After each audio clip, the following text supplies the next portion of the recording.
YouTube, what's going on, guys? Welcome back to a brand new reaction video with your boy. That is correct. We are back with yet another video for you guys because this time we're going to react to some Team Fortress 2. That is correct. Your boy had just gotten back into the game again after Valve finally put their foot down and decided to kick over. I think it was 20,000 bots that were ruining the game. And you know, of course, your boy here had to return to the game. And this time we're actually going to watch a video called Team Fortress 2, the complete character lore. There's a quick little background right here. I'm a very huge fan of Team Fortress. I learned about this game maybe 2 or maybe 3 years after the whole contract thing was happening. And I've been in love with it since ever then. It's one of my top favorite games, and overall I really enjoy it. But with the whole bots thing happened of hackers, I just couldn't take it. But now I am finally back, decided to just do some reaction video to this video right here, and if you guys want, I might just do a live stream playing just only Team Fortress 2, and we will see how that goes. If you guys are excited for this video, as always, just hit the like button, subscribe brand new, hit that little bell. This video is around 2 years old, and I know my share fair and square of the lore of Team Fortress, but there'll be a link down below. Go check out this video, of course, and show some love to the creator. And let's get into today's video, shall we? Do you know which of the Team Fortress mercs is canonically named Jane? Or which two are officially father and son? Or which one has drunk so much alcohol that normal food makes his body think that it's been poisoned? Actually, you can probably guess that last one pretty easily. Let's dive into the real lives of the Team Fortress mercenaries, as revealed throughout the officially published comic strips, official trading cards, and other Valve-published lore. Let's meet the real team. So firstly, some important context on what the story of Team Fortress 2 even is. Now, I'm not going to go into a lot of detail here, as by the developer's own admission, TF2's story is more convoluted than Half-Life or even Portal's. But it is important to cover a few things so we can better understand just who these 9 people are and give some context to the important life events that we're going to talk about in this video. The blue team and the red team are actually 2 separate groups of mercenaries, both working for a company called TF2's, unbeknownst to each other, and employed to fight each other repeatedly at the demands of the mysterious administrator, the same person whose voice we hear whilst playing the game. Despite the blue and red teams being canonically different people, the majority of Team Fortress story only focuses on one team and only ever really fleshes out the personalities and life of one of each merc. So for the sake of this video, we won't be talking about both scouts or both soldiers, etc. Just the scout and the soldier and so on. At a critical point in the story, the company that supplies the weapons to TF2's and our mercs, Manco, gets taken over and set upon by the robots of man versus machine mode, ultimately leading to TF2's being abandoned by the administrator, and the end of the fighting between the blue and the red mercs. The majority of the story from this point on then features Miss Pauling, the administrator's assistant, reuniting one set of our mercs, hunting down the robots and their creator, and fighting the Team Fortress classic version of themselves and a horde of killer robots, in what ends in a massive cliffhanger we've now been waiting over 5 years to read the conclusion of. Now, as I said, that is an extremely short version, and I've purposely left out some key details and character names in an attempt to reduce confusion to... I'm just gonna quickly pause here, I'm sorry again. First of all, I'm pretty sure the third and latest comic that was supposed to be dropped, I think, or like they were continuing the story with the comic, I'm pretty sure that Medic himself dropped that part of the comic into hell while visiting the devil. So, will they actually finish the story and lore about Team Fortress? Who knows? It's just all up to the original writers of this whole comic thing. For now, yeah, let's just continue. Sorry about that. To anyone who might not be familiar with the story at all. But of course, if anyone is interested in a more comprehensive story overview or a video in the same style as this one focusing on the non-player characters of the TF2 universe, then please do let me know, and if there's enough interest, I would love to make those videos too. So with all of that out of the way, let's profile our mercs, starting with those that we know the least about, and moving through to the juicier and juicier details. Perhaps unsurprisingly, the merc that we know the least about is of course Pyro. We don't know their name, heck, we don't even know their gender. With that said, Pyro is referred to several times as he, him, his, or sir in the comics, including by Miss Pauling, who is second in command at TF2's, the company who employed Pyro in the first place, so if anyone knows Pyro's true identity, then it's going to be Pauling. But On the flip side, Soldier does at one point suggest that he had always had a suspicion that Pyro was a woman. And it's also worth noting that in the comics, we meet all 9 of the Team Fortress classic mercs, and only one of them is ostensibly female. Pyro. And on the TF2 official website, official trading card, and the back of the NECA action figure box, Pyro's profile reads, "He's a fearsome, inscrutable, on-fire Frankenstein of a man. If he even is a man." We will never Of course, Pyro's lack of clear identity is, ironically, part of Pyro's identity, and it seems unlikely that there will ever be any straight answers or smoking guns confirming who or what is underneath the mask. But believe it or not, that's not actually where Pyro's story ends in the comics.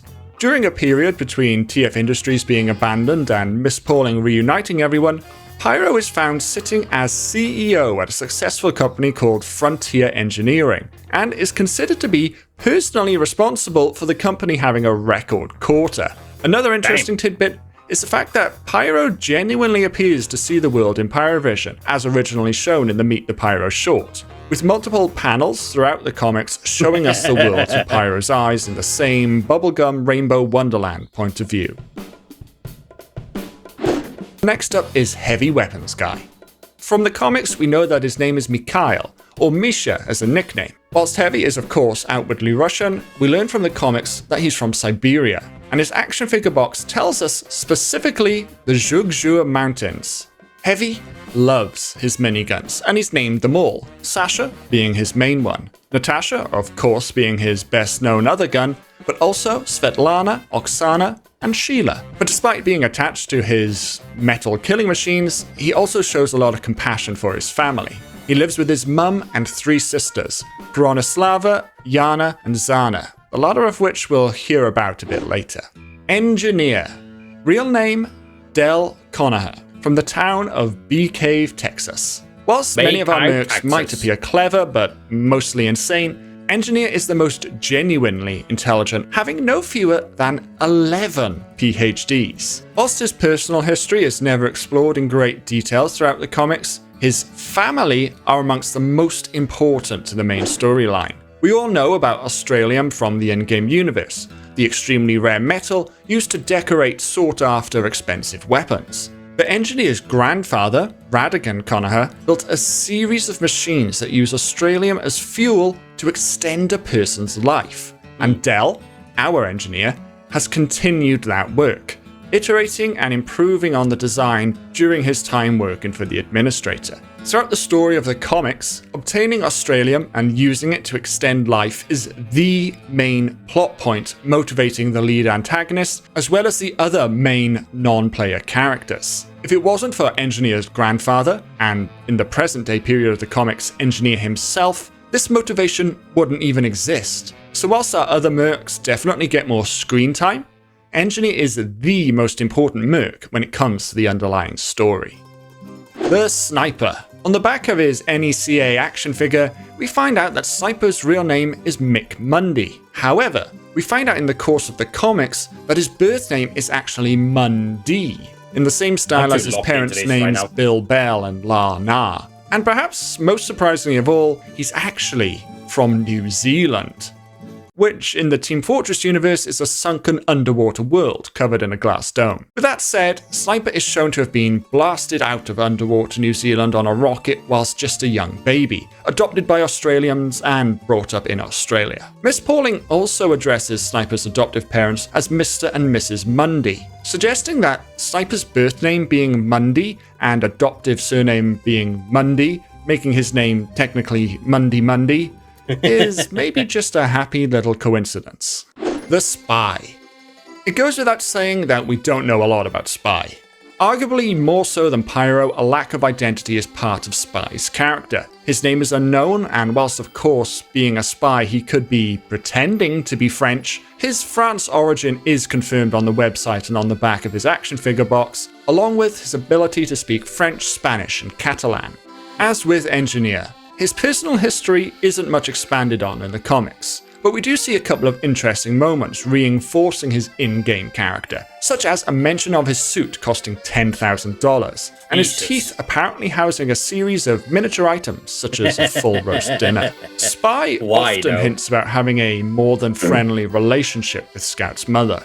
There's Scout-specific voice lines, the art on the side of the ambassador is suggested to show an enemy's mum, and there's straight-up photographs of them together in the Meet the Spy short. But in the comics, it is pretty much said directly. Spy is Scout's father. Spy, Yeah, I knew about believing this. the Scout to be on the verge of death, disguises himself as Welsh pop legend Tom Jones, who we see elsewhere in the comics that Scout is a big fan of. And Spy admits to having dropped a sex bomb in Scout's mother. He even then directly calls Scout son.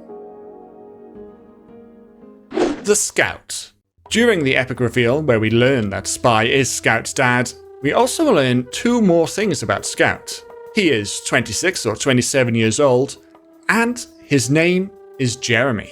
We elsewhere learn that Scout is from Boston, as his accent and So they have multiple like item 7 names brothers suggest. or whatever? He's the youngest of 8 brothers, which is what ultimately Yeah. led him to be able to run as fast as he can. Scout is frequently shown as being not particularly intelligent, including lacking basic reading skills. He's a huge fan of Tom Jones, who we already know that Spy disguises himself as when revealing himself to be Scout's dad, and Scout is a huge collector of Tom Jones memorabilia, as well as having a misspelt Tom Jones tattoo on his chest. Scout is a hopeless romantic for the administrator's assistant, Miss Pauling, constantly trying and failing to woo her, and is apparently completely undeterred, or perhaps unaware, of her polite and consistent rejections. The Medic. From Stuttgart, Germany. During a brief time where the medic is dead and negotiating a deal with the devil, we find out that his name is Mr. Ludwig. That's Mr. right, Ludwig. Mr., not Doctor. Because it's confirmed in multiple places that Medic apparently has no formal medical training. Instead, he just takes a fascination in experimenting on living things. This experimenting even involves somehow separating the very souls out of the other 8 mercs, apparently without their knowledge. And this is what ultimately allows him to successfully trick the devil and come back to life after being very thoroughly killed by the Team Fortress Classic Heavy. Medic appears to have no real moral leaning towards nor against our mercs, and in fact, through much of the story, he's actually working against the rest of the team.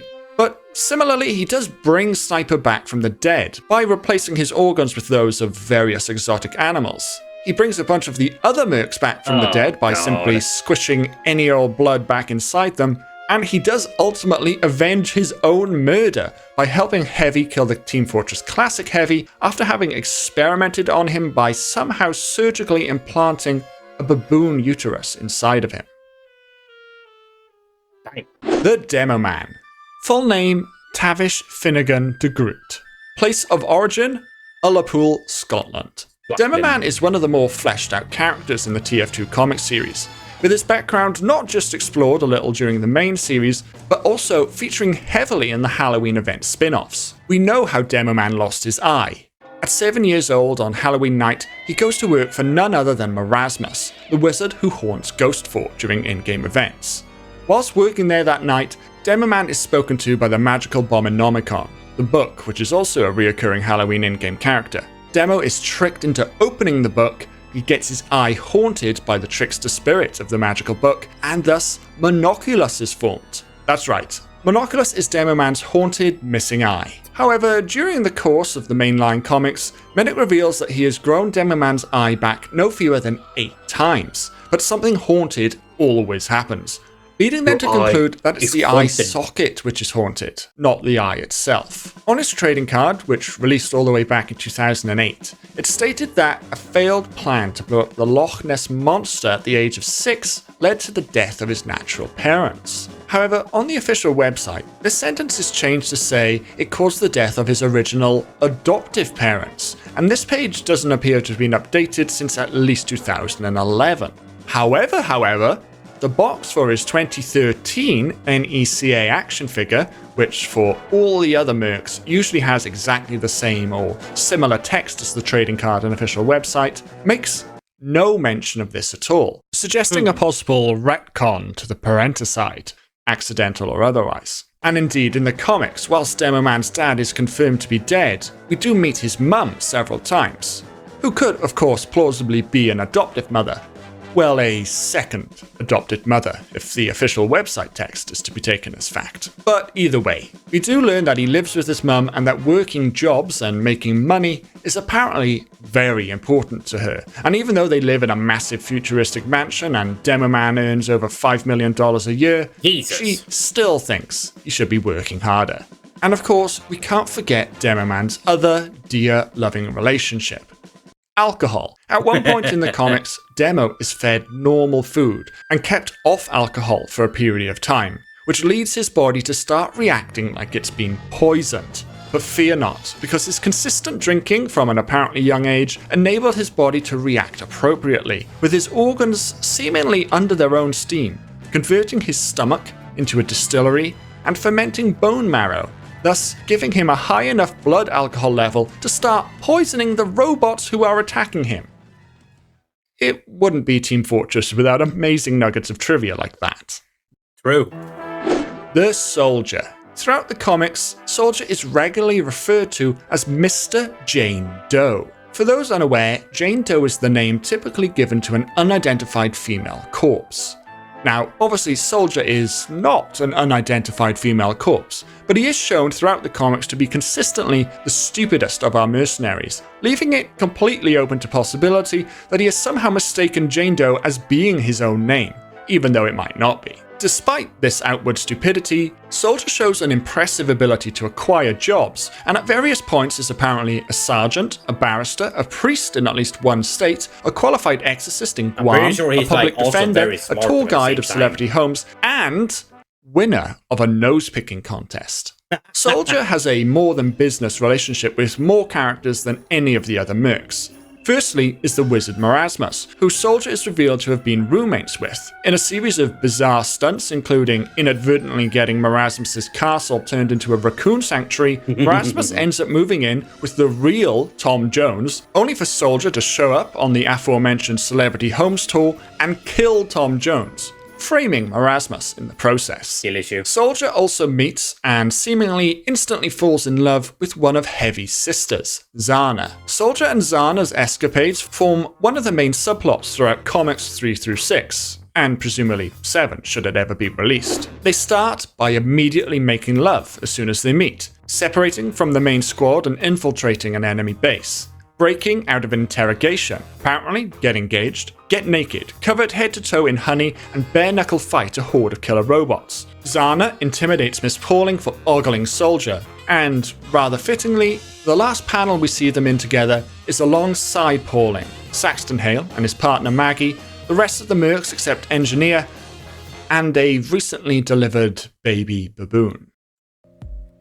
So there we are. Those are our mercs. Dude, but as I said at the start, there's plenty of other characters like the administrator, Miss Pauling, Saxton Hale and his whole story arc, as well as the entire Man family, whose namesake is Manco, that we hardly touched on at all. So if you think you'd like another Meet the Real episode, focusing on the side characters, then please do let me know in the comments below. And whilst you're there, why not tell me what your favourite factoid is about our 9 mercs, whether it's one mentioned in this video or not. If you enjoyed this video, you'll probably also enjoy this one about TF2's coolest glitched items, or this one that the magic YouTube algorithm thinks that you like. That's gonna be the end of this video. As I said, there will be a link down below. Go and check out the original one. And for now, I'll see you guys in the next video. Bye bye.